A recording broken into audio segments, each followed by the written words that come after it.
Justru itu ya kan, dia ingin kalian terus mengasah niatnya, niatnya dulu. Dan luar biasa, ini hebat. Sampai suatu ketika nangis, dia ayah saya sakit masuk rumah sakit, kemudian harus terlilit hutang, saya harus pergi. Kita tidak bisa menolongnya. Dia seorang perempuan yang sebetulnya dia menjerit tidak ingin pergi, akan tapi harus pergi untuk bayar utang ayahnya, utang ibundanya. Pengen adiknya sekolah, saya berkorban biar saya tidak kosak, yang penting adikku sukses, Bu ya. Itu banyak orang-orang semacam itu. Dan yang hebat orang semacam itu, memikirkan orang lain, memikirkan kewajiban. Akan tapi pun demikian, Buya masih terus berharap bahwasanya cara berpikirnya harus, kecerdasannya ditingkatkan lagi. Untuk cerdas ngurusi pribadi, ngurusi keluarga, ngurusi usaha.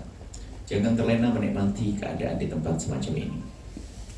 Nah, tempat ini semuanya serba enak, dengan gaji rutin per bulan. Belum lagi kadang, Masya Allah, semuanya serba enak. Cuman jadi masalah nanti ya, untuk bangkit, diajak oleh Mas Ibu untuk bangkit dalam sisi ekonomi.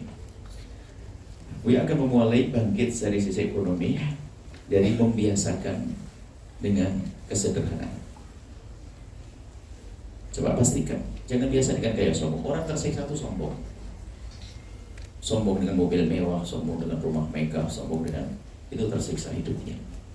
Hidupnya padahal dia kaya kayak orang melarat, capeknya luar biasa. Kesombongan dia selalu nuruti kesombongannya. Sombong itu menyiksa. Dan kejahatan pertama dilakukan oleh iblis, oleh makhluk Allah namanya iblis. Aba wastakbar, sombong. Biasanya kalau sudah alumni luar negeri, itu gayanya di rumah berubah. Na'udzubillah.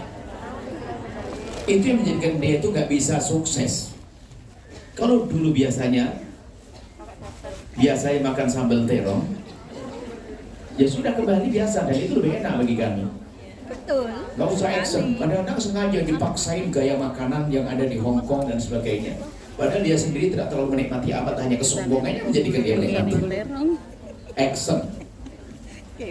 Sehingga pulang ke rumah kelihatannya sebelumnya waktu masih di Hong Kong bisa beli motor, beli rumah, beli ini. Pulang ke rumah 6 bulan dijual lagi, balik lagi ke Hong Kong.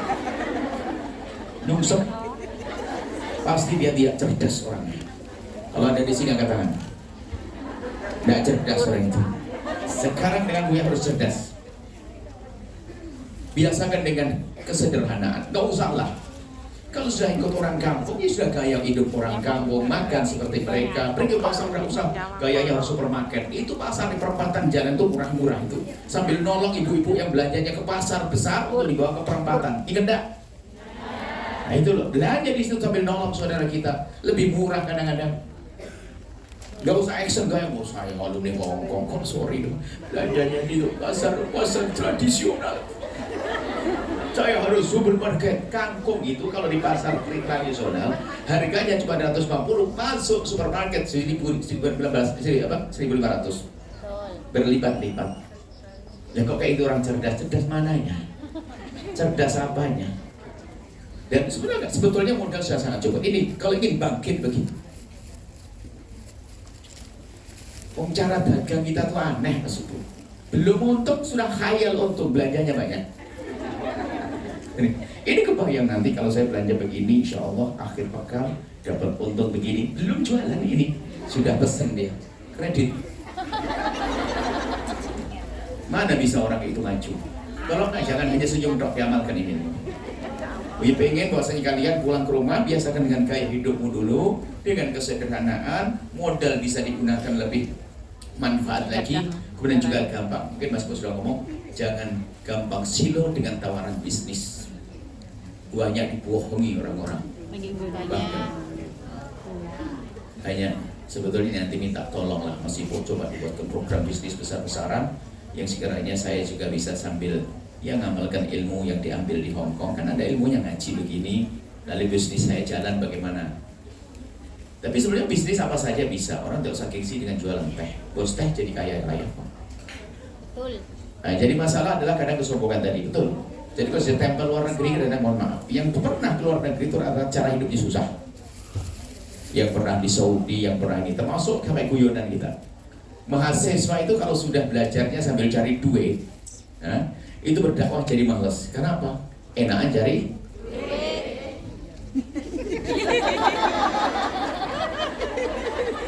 gitu.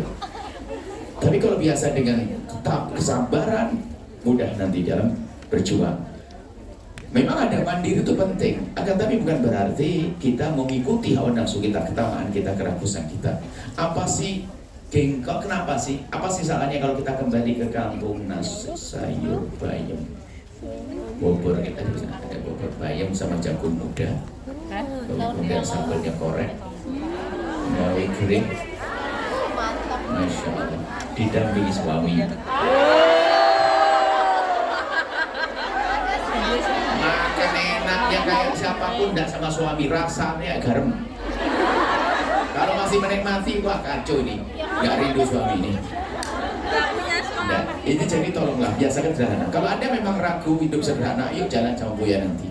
Saya ajak nanti ke gelar tikar di pinggir jalan, ternyata nasi bungkus paling enak kalau dengan sayur-sayur. Tahu itu sama sayur, sayur kental, apa namanya, lodeh kental begitu, masya disiram di atasnya, cemek-cemek gitu. Wah, Allah, terong bakar enaknya luar biasa. Sudahlah, ternyata kalau kita amati dari semua kegagalan itu cara hidupnya yang salah. Cara hidupnya yang salah. Sederhana itu bukan berarti kita harus menyiksa diri kok. Menikmati kok. Jujur hari ini pun sambal terong tetap lebih enak dibanding sambal-sambal yang lainnya, karena lidah kita sudah terbiasa. Terasi itu baunya tidak enak, tapi ternyata aja. Nah itulah, jadi tolonglah, jadi kita pun berpikir seperti itu, sehingga modal yang Anda miliki ini adalah akan berguna. Jadi jamin hidup sederhana, pastikan hidupmu sederhana. Gaya hidup di sini sudah dikurangi, dirubah. Kemudian setelah hidup sederhana, sederhana, jangan gampang silo urusan bisnis. Kalau mau berdagang, berbisnis, usaha, nanti Masiko kita ada dalam satu buku kita yang kita tulis dengan Masiko, itu adalah bagaimana langkah-langkah bisnis paling tidak ya.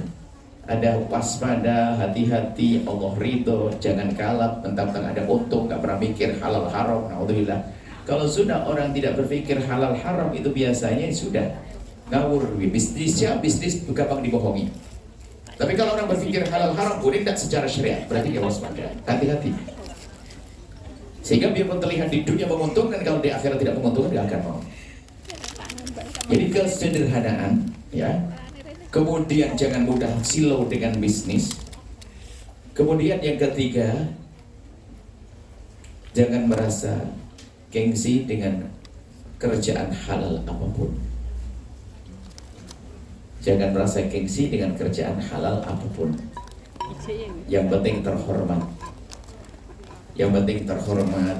Karena kadang-kadang sudah merasa mungkin, ya dia stempel. Kalau di kampung itu stempel sarjana.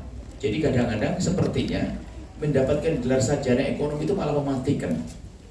Kenapa? Kalau sudah di rumah tuh malu kerja-kerja apa adanya. Sementara dia harus makan. Sebenarnya kelondang-kelantung dia di rumah. Mau kerja belum diterima, dia mau kerja ini kerjaan biasa karena dia sarjana ekonomi. Akhirnya nggak kerja, bingung dia merusak, ibunya yang marah-marah dan seterusnya. Sama lulusan Hong Kong begitu, kadang-kadang males, malu kerja ini dan sebagainya. Ke sawah, jual teh atau apa saja, banyak pekerjaan. Asalkan itu tadi ada keseimbangan, cara hidup yang benar, nggak usah kita foya-foya. Action gaya, nggak harus beli mobil. Susah beli mobil tuh, harus buat rumah tempat parkir, punya sopir, ngerawat. Nah angkot aja enak ya. Nanti memang kita mulai berpikir maju, iya. Tapi di saat kita belum sampai di sana, jangan memaksakan diri. Banyak orang memaksakan hidupnya. Kita diskusi konversasi, jangan biasakan dengan gaya utang dalam bisnis dan sebagainya. Utang tuh nyiksa. Sekarang ada orang beli sesuatu belum waktunya. Biarpun di rumah di Indonesia gaji anggap saja gede banget, 10 juta banyak. Kredit mobilnya kredit 4 juta per bulan. Rumahnya kredit 2 juta, berapa? Motornya 500 ribu. Kulkasnya 200 ribu. Pancinya ini, rupanya dari 10 juta itu hanya sisa 1.500.000. Ayo, jago kredit. Mukanya ketahuan modelnya. Kalau orang semacam ini, mana mungkin bisa hidupnya enak? Dia disiksa dengan itu semua. Dengan 1.500.000, dia nggak akan cukup. Selebihnya untuk kewajiban yang sudah diambil. Kemudian apa? Setan berbisik, sudahlah. Kamu malu dong pakai mobil, nggak punya duit, nggak punya ini. Akhirnya mengambil apa saja. Kalau jadi pengurus masjid, ngambil bis masjid. Ya. Kalau jadi pegawai yang korupsi. Karena kejahatan berangkat dari situ. Kejahatan biasa dari situ, dari kebiasaan ngutang. Memang ada orang ngutang bener ngutang karena kebutuhan, ada ngutang hobi, ada ngutang tidak jelas. Ya itu kan masa lalumu, barangkali ada ngutangnya nggak jelas, tobat saja. Nah, sekarang harus bener kalau ada ngutang nggak jelas, ngutang beli handphone.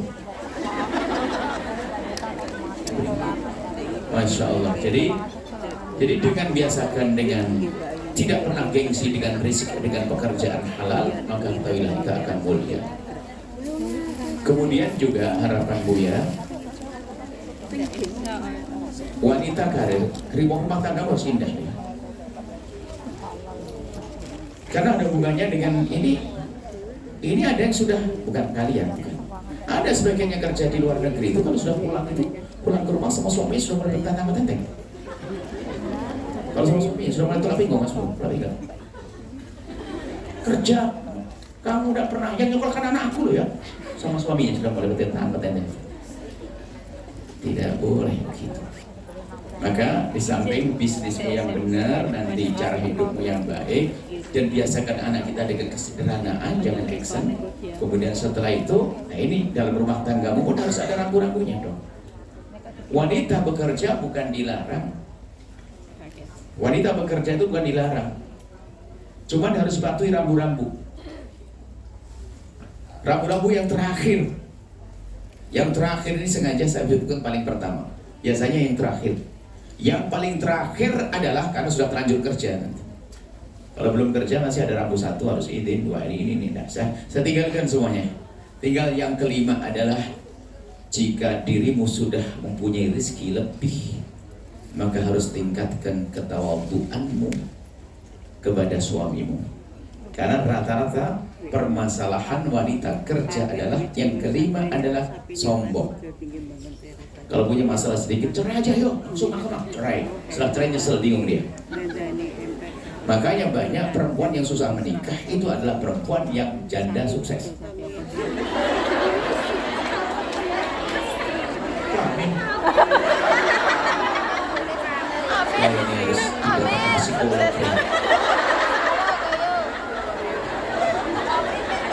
Psikolog itu bukan seorang ekonom, pakar ekonomi, psikologi sebenarnya ini. Sebenarnya ini. Banyak janda-janda, mohon maaf, wanita yang punya kelebihan rezeki biasanya pertama gampang menuntut cerai. Padahal hidup tidak semacam itu. Kalaupun seandainya suami nggak mau dan sebagainya, dia bisa bayar. Setelah cerai pun masih dengan kesombongannya, nikah susah. Karena impiannya saya harus dapat suami begini. Nyuksep dia. Tapi kalau perempuan dengan ketawadhuannya, Masya Allah, problem hidup itu selalu ada. Di rumah Rasulullah pun ada, ya Allah. Di rumah Nabi ada problem antara Rasulullah dengan Siti Aisyah. Ada Nabi wahyu, nggak pernah mungkin bersalah, nggak mungkin bersalah. Tapi Siti Aisyah manusia biasa, dibuat oleh Allah seperti itu untuk jadi contoh. Rumah tangga Nabi ada masalah. Rumah tangga siapa saja ada masalah. Rumah tangga kita juga ada masalah. Tapi kalau setiap masalah langsung ujung-ujungnya cerai, ini repot. Perempuan ya kan, biasanya mohon maaf kalian, kalau seandainya suruh angkat tangan jangan-jangan ada. Siapa? Ayo yang boleh nuntut cerai kemarin. Minta cerai, tobat ya, didoain. Kabar cinta ke suami indah, insya Allah bahagia. Rumah tangganya baik semuanya. Kami yang benar, kami tidak mau sama suamimu. Itu bapak kamu nanti doain khusus. Ya, jadi ini ada orang-orang seperti itu. Jadi ada yang punya kelebihan ini banyak, mohon maaf, akhirnya apa? Nuntut cerai, padahal bukan ingin cerai sebetulnya. Karena dikuasai oleh kesombongannya. Kadang, mohon maafin, kadang kalau sudah dia mulai lebih dari suaminya tuh, dia ngakui pernah seorang perempuan, iya bu ya, kenapa ya kalau saya sama suami kok jadi emosian? Emosian. Karena dia merasa punya lebih, iya betul. Omongan bu ya benar, bukan ente yang ngomong gitu. Banyak ngomong, iya betul omongan bu ya, iya setelah saya punya kelebihan itu, gampang emosian. Dikit-dikit emosian. Ini emosian. Ditanya sudah masak belum? Emosian saya padahal. Ada ditanya belum? Masa biasa. Karena merasa saya kasih duit suruh masak lagi. Betul gitu. Satu teman juga. Paham tak? Nah, tolong tingkatkan kelembutan. Tawadhu itu indah.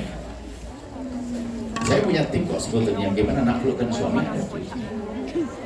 Ada tip menaklukkan suami. Kelapa saya punya tip. Enteng kalau suami punya nasi kecil. Iya, ntar dulu satu-satu. Yang belum punya suami nanti akan lihat. Saya itu sebetulnya kan, saya itu tidak terlalu tertarik ketemu dengan jomblo. Mukanya itu kusut bikin saya cepet tua.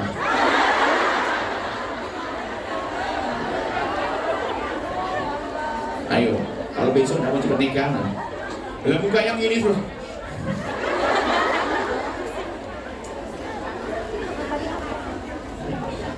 Ayo, diginikan kok masih nggak pengen cepet nikah, ini keterlaluan betul. Pengen, amin. Setelah ini jangan tuh. Nanti setelah cepet nanti insya Allah langsung bersih kita cepet nikah nanti. Dia lanjutkan. Jadi biasa begitu, tolong di saat Allah berikan kelebihan kepadamu, tingkatkan ketawaduanmu. Habis suamimu dengan ketawaduanmu. Coba saja kalau perempuan memang dia secara ekonomi memang tidak punya, hanya patuh kepada suami dan sebagainya, seorang istri. Lihat kalau ada masalah sebentar sekali. Hari ini masalah ramai semuanya, subhanallah. Suami pergi pulang dan minggu depan positif. Tapi kalau sudah punya duit, ini capek kerja seharian. 5 tahun di Hongkong. Sebut-sebut, ada Hongkongnya nih. Di rumah tinggal ungkang-ungkang kirim makan ini itu, jaga anak dok nggak bener. Sampai anak sudah diolis jadi 2 jam ceramahnya. Loh. Tobat, insya Allah hari ini tobat, amin. Kami itu rindu Anda bahagia, amin. Saya rindu pokoknya tuh kalau ada orang susah itu saya sedih, ikut sedih. Harus ada, maka tolong tawadhu'lah. Coba indahnya mencintai itu, indahnya hidup di dalam mencintai, bukan dicintai. Coba selama ini ada perempuan datang, ya tolong minta doa apa? Mahabbah. Pelet syar'i, ada pelet syar'i. Ada aja pelet syar'i. Pelet syar'i. Minta doa mahabbah. Perempuan minta komunikasi. Kami ajarkan indahnya hidup bukan dicintai tapi mencintai. Coba bayangkan dirimu, suamimu sangat mencintaimu tapi kamu tidak cinta. Enak. Lalu semua hidupnya salah pengen dicintai dong. Belajarlah mencintai suamimu. Mencintai itu indah. Kemudian indahnya mencintai adalah saat memberi, bukan menerima. Mestinya sebagai seorang istri kok kebetulan diberi oleh Allah rezeki lebih dan sebagainya, punya hiburan yang banyak, bisa ngasih suami, ngasih ini dan sebagainya, kebahagiaan. Karena indahnya mencintai di saat memberi, bukan di saat menerima. Di saat memberi puncak keindahan. Tahu kalau indahnya hanya di saat menerima, dia belum cinta benar. Orang kalau sudah mencintai berkorban banyak. Indah dalam cinta, maka cinta itu indah. Maka kenapa kau biarkan kecintaanmu di sana? Di suami tinggal di rumah. Suami di mana? Gak punya. Ya. Kalau jadi begitu, maka tata hatimu bagaimana agar tidak kurang cinta yang sudah suami dulu. Termasuk ini ada ilmu yang belum menikah nanti, cara hidupmu jadikan hidup yang gampang. Cara hidup itu mudah, seorang istri tawadhu. Kalau memang ternyata dirimu orang yang lebih ekonominya, karena mohon maaf saat ini, biarpun yang jomblo ini akan bahaya kalau dia merasa lebih punya duit daripada calon suaminya. Bertanya tuh, suami saya belum punya kerjaan, lontang-lantung. Saya dari Hongkong, tabungan saya sudah banyak. Sudah gara-gara begitu ragu, padahal dia laki-laki soleh dan sebagainya. Gak apa-apa selagi soleh, kebutuhanmu ada, dan dia insya Allah bisa diajak hidup bareng dengan baik. Sudah jalan hidup, nanti sambil kerja bareng-bareng.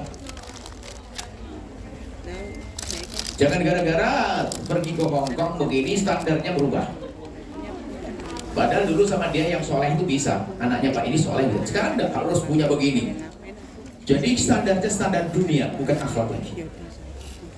Pengen menikah dengan orang yang wah gebiar, kenapa? Level, gak level dong dengan aneh. Alumni Hongkong.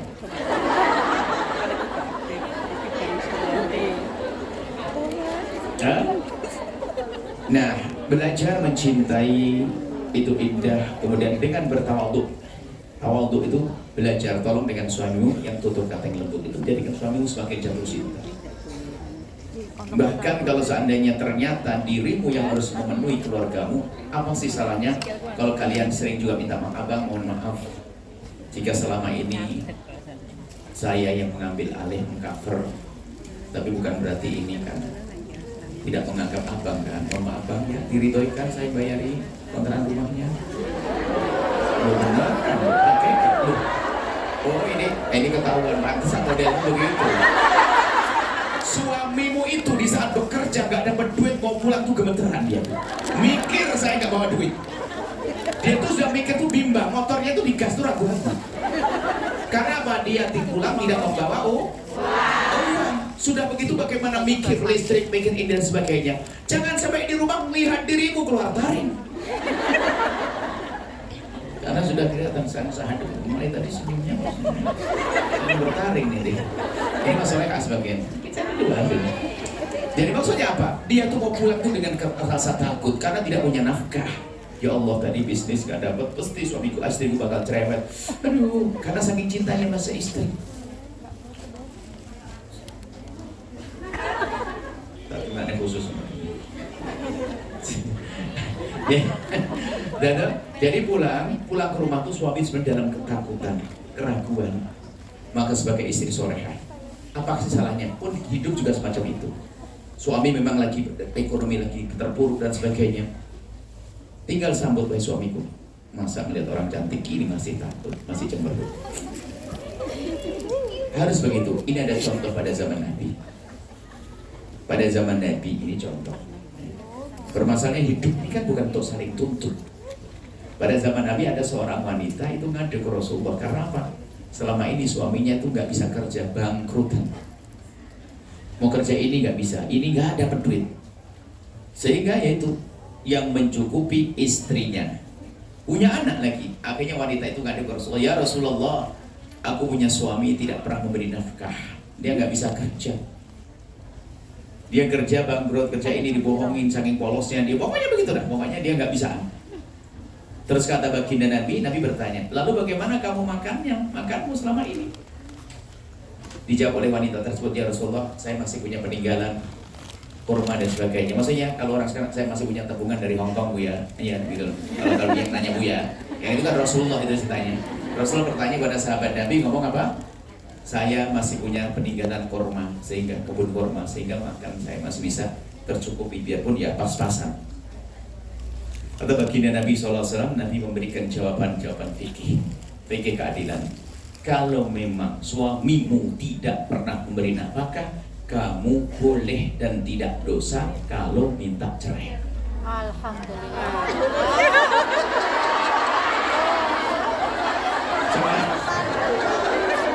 Cuma karena wanita itu cerdas, bukan wanita bahlul.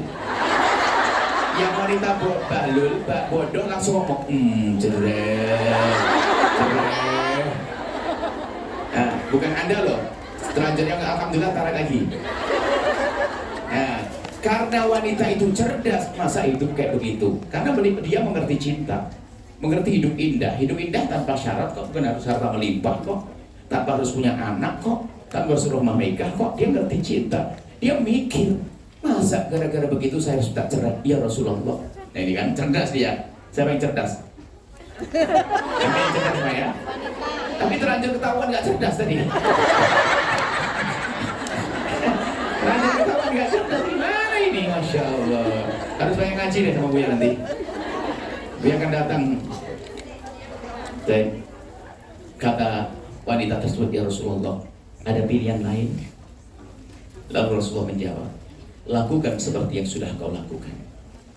Maka di saat itu engkau mendapatkan pahala berlipat-lipat, pahala sedekah full, pahala menyenangkan suami, pahala menyenangkan anak, dan seterusnya. Banyak pahala yang kau dapat. Apa kata wanita cerdas? Ya Rasulullah, aku pilih yang kedua, tidak harus pakai cerai. Nah, yang penting kan tercukupi hidup. 1001 Indonesia. Ya, dan dicukupi kok? Bagaimana cara berpikir? Anda punya rezeki, bisnis jalan, suami nggak ada, suami sudah bekerja, cerai payah, capek tapi tetap gagal, memang nggak bakat. Tapi memang rezeki oleh Allah lewatkan pada Anda, syukur atau tidak? Alhamdulillah. Alhamdulillah lewat saya. Sampai orang cerdas zaman itu yang ngaji membaca hadis itu, wanita cerdas berkata begini, ya Allah, jadikan suamiku melarat biar saya saja. Itu kalimat diucapkan sehingga wanita Azia Umi, cerdasnya perempuan sampai ngomong, biar suaminya melarat, yang penting saya cukup, yang penting rumah tangga cukup, biar suamiku bisa ngikut saya terus, ngintil saya, ngawal saya. Dan ini kan cerdas. Loh kok malah bikin keluh kesah, kan aneh. Yang penting tercukupi, anak bisa sekolah, anak bisa makan. Itulah yang perlu cerdas hidup. Suatu ketika ada seorang, ini kejadian Mas Ibu, kejadian. Ini wanita sukses betul. Sampai apa yang ada di otaknya kan begitu. Dia sukses, dia sampai punya rumah sakit, saya punya segala sukses. Kemudian punya suami, itu memang setiap bisnis nggak bisaan. Kemudian dia ngadu kita, saya mau minta pisah ya. Kan gak enak masa ada suami kayak begitu. Suami gak pernah ngasih nafkah dan gak pernah, suami gak punya kerjaannya mapan katanya. Oh iya. Akhirnya katanya, suamimu ngorong-ngorong kamu? Enggak. Ngambil duitmu? Enggak. Tidak sholat? Enggak. Kasar kepadamu? Enggak. Baik. Kalau begitu tunggu saya nyelesaikan. Nanti harus duduk sama saya minimal 1 jam. Harus duduk, kayaknya harus belah otaknya dia ini. Saya katakan subhanallah. Kecuali suamimu merongrongmu, ambil duitmu habis-habisan, dolim kepadamu. Suamimu sudah berusaha tapi tidak sukses. Lihat, coba kau berpikir cerdas, jauh lebih bagus. Kamu saat ini punya suami dia bisa maksimal dengan dirimu. Pun rezeki saya cukupi, lihat. Anakmu ngambil kedokteran semuanya bisa kau biayai. Anaknya bisa sekolah semuanya. Anaknya bisa sudah ada yang berdiri sukses. Cuman padahal usia sudah menjelang 50, mau minta cerai gara-gara selama ini suamiku tidak pernah kerja. Pun Anda perjalanan hidup sukses hari ini. Kenapa Anda pikir? Ya. Dan suamimu bukan orang yang dolim kan? Tidak sholat. Tidak sholat, dia rajin ibadah. Cuman kerja aja biasa, kau risih lihat orang ngomong di rumah. Akhirnya sudah kau pikir lagi. Itu adalah suamimu dikirim oleh Allah. Coba kalau seandainya suamimu merongrong kamu, tersiksa kamu. Suamimu tidak ngambil, bahkan minta duitmu juga tidak pernah. Kamu yang ngasih. Mestinya kamu beruntung, alhamdulillah aku bisa ngasih suamiku. Coba berpikir, kalau tidak punya suami, kalau tidak punya anak juga dan seterusnya. Anak baik-baik, soleh-soleh. Ini masih beruntung seperti ini. Bandingkan suaminya tidak punya duit, kamu juga tidak punya duit. Iya sih Bu. Beruntung iya. Ya kenapa kok saya emosian? Salah bergaul kalau itu. Salah bergaul, sehingga dalam bergaul kan anak-anak wanita-wanita punya prestasi, karir itu biasanya bergaulnya itu begitu. Kamu kalau suami harus lebih dari kamu loh ya. Kamu harus gini dong, bisnismu lebih gede dari suami. Actionnya begitu bergaulnya itu. Masa kamu punya suami hanya ini? Nggak kufu dengan kamu, nggak sebanding dengan kamu. Itu salah bergaul. Akhirnya wanita tersebut setelah kita suruh pulang, setelah sebulan kemudian mengatakan, terima kasih kalau seandainya saya sudah ngajukan surat, sudah naikkan itu, saya tarik lagi Bu ya. Dan alhamdulillah sekarang saya lebih fokus pada suami dan saya terima kasih. Pun sudah punya anak dan sebagainya. Anaknya pun juga sama, sudah terprovokasi. Anaknya sudah enak sama bapaknya. Anaknya memang begitu karena meracuni anaknya. Padahal ayahnya juga tidak salah, cuman ayahnya tidak bakat bekerja. Dan ayahnya memang ada kelemahannya, ayahnya itu gak bisaan. Karena Ayah tuh pernah dapat duit, ibu ya. Terus adiknya butuh, dikasih. Adiknya perlu, padahal uang dia nggak pernah kasih nafkah. Kapan dapat duit, loh berarti kamu kan punya suami baik hati. Apakah pengen kamu punya suami merampas warisan saudaranya? Enggak juga, bu ya nggak gitu juga kan, gitu. Jadi ternyata wahai wanita yang insya Allah kalian sukses. Tolong lembutkan hatimu agar indah di rumah tanggamu nanti. Kalau kalian tidak bisa menata ini, nggak bisa. Kalau seandainya suamimu rezekinya melimpah, alhamdulillah. Kalau tidak, yang penting dia memenuhi kebutuhan pribadimu sebagai seorang suami yang ngayomimu, punya kasih sayang, mendoakan kamu, menemani sholat dan seterusnya.